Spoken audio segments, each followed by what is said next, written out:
how do you make your client excited about doing business with you and feel like they're paying money and it's well spent? Like that seems like the core of the problem. It is. And I think buyer's agents are just going to have to up their game, and they're going to have to, right? And when I mean up your game, I don't mean becoming a better buyer's agent. I mean being able to explain what you're doing and why you deserve compensation and how did we get here, and also somehow communicating to the buyer, this is not a bad thing. This is actually just, it's a shift. But once the top agents are going to have no problem with this. They already have it figured out. They know what they're going to say. I've talked to tons of top producers about this. They're all like, they have a plan and they're just like, yeah, we'll see what happens, but they're not worried. I think it's going to be the part-time agents that are really going to struggle and suffer with this. Yeah, definitely. I hope it's coming across. I feel like I'm rooting for the buyer's agents here to figure it out. Like, change is scary, but this is going to be like good for everyone. Change is always scary. Yeah. You know this as an owner. Like, we just hired a CEO at our company because we needed accountability and we needed somebody that was going to, for lack of a better word, crack the whip on all of us. And boy, I'll tell you, it is not fun. As much as I know it's the best thing for our business, I do not like being held accountable for things when I'm like, I'm the CMO. I get to do what I want. And I'm pounding my fists on the table and the floor going, stop. He's like, well, that's why you hired me. You hired me to keep you in line. And so I think that we're going to start to see agents really, being held a little bit more accountable for their commissions. They're going to have to defend their commissions. But you know what? Attorneys have to defend their commissions or their payments. Service providers have to defend their payments. This is not. It's not. We're not. Right. I don't think realtors are being picked on here. I think it's just they just didn't have to do this in the past. Right. Exactly. Okay. So, it's interesting hearing about like kind of flashback to your connection with the NAR organization. And so I'm interested to, if there's any tea leaves you want to read about, like, what about the NAR organization? Yeah. Where do you think that's going to go? And how does this going to play out with MLSs? And yeah. So can the whole MLS system change? It's a closed system. They can argue that it's an unfair system for people who want to play outside of that space. They really don't have an easy entry point. And the local and state associations are starting to get annoyed with some of the challenges that NAR has had. I certainly don't need to go over their list of challenges over the last several years, but there's been sexual misconduct allegations. There's, these lawsuits, and quite frankly, that's troubling. And so I don't have, I really don't know, because I really volunteer at the local level, and you would think that I would have some information based on kind of what the local association is thinking. I think it's just too early to tell. I suspect the National Association does, I think, have some accountability to sort of own and try to repair. And I think that I would like to see more communication from them about, here's why this is happening. Here's our plan to correct it. And if we lose one of the commission lawsuit, here's our plan for making sure our 1.4 million realtors in the country can still earn a living. That's what I would like to see. And they've sort of done little mini steps of that. They're still in litigation, but there's problems. Do we need, and this is maybe an unpopular opinion, but we had an issue with one of the presidents with a sexual misconduct allegation. So every year there's a president that's elected from the body of realtors, and it's more ceremonial than anything.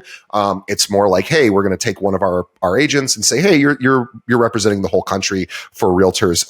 And do we need that every year? I don't know. I don't know. I feel like it's just too problematic now with everyone's histories being, been recorded online at least, and everyone's got something they said at some point that could possibly come back to not be seen as, what we would want from one of our leaders. And I think it's just, people just are imperfect. And, that could be one thing that would possibly help, is maybe not having a president. Now, I'm not saying we shouldn't celebrate our top agents and the people who want to lead the organization. It's very impressive that they want to do that. But it creates problems too when we've had a couple of shakeups of presidents over the last several years. So it's a problem. I like the hot take though. We're about that here. So no president, Interesting. Yeah, it doesn't really matter. The president doesn't really do anything. And it's just kind of a like pat on the back to that person for all their service and support. And again, yes, give them an award, give them a medal, put them on the front page of the magazine, whatever. I don't know that they need to lead the organization because they're not really leading the organization. They're just getting an office for a year and some sort of salary to do it. And maybe that's just not needed. MLSs. So you talked a little bit about, NAR, MLSs. Yeah. I mean, I thought when I first got into this industry, it's funny. I had a friend who's on the board of NerdWallet, or I think NerdWallet. Anyway, or Bankrate, one of those, Bankrate. And he works a lot in this space. They're mostly a lead generation company, as people know. And so I asked him, this is 14 years ago, and he goes, we're not going to need realtors in 5 years. I said, really? He goes, tech is just going to take it over. And I said, well, I hope not, because that's my whole profession. But he was wrong, or he's been wrong so far. And that prediction is out there a lot. It's been out there forever. Been wrong. Yeah. It's been wrong because when really good agents are worth their commission, because it's such a large financial transaction. For most people, it's the largest financial transaction they'll make. So it's important to get some help along the way.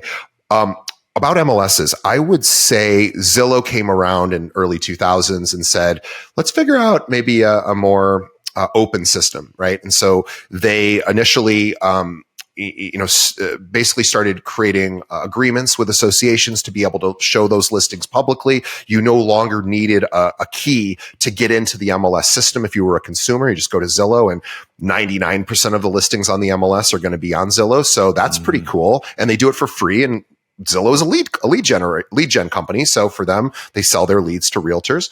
And then Zillow became a brokerage because for very specific reasons. And I don't think it was to take over realtor jobs, but there's differing opinions on that. But they became a brokerage. And anyway, could they become the default MLS going forward if the MLS system comes down? And could realtors still survive outside of the MLS protected system?